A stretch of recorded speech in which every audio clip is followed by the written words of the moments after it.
In this video, I'm going to show you guys how you can update your apps on your Android mobile phone. So if you have some apps on your mobile phone and you want to update them as an Android user, you should follow this procedure to do this. So it's very much simple and easy. I suggest you update your apps at your Google Play Store or on your Google Play Store. So to do this, just hop on your Play Store like this. You can see this, my Play Store.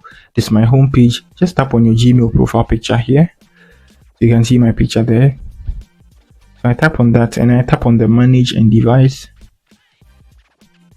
Good. So on here, I just need to tap on the update here.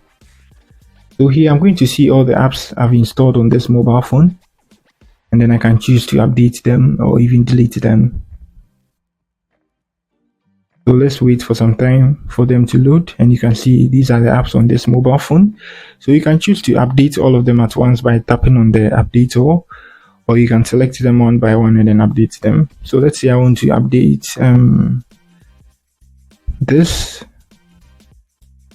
Let's say I want to update the Get client. Let me tap on that.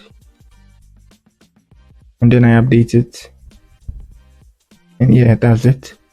So after the download, it's going to update itself. So that's it on how you can update apps on your mobile phone, which is Android mobile phones. If you are new here, try to give me a like and then subscribe to my channel. That's it for the video. Peace.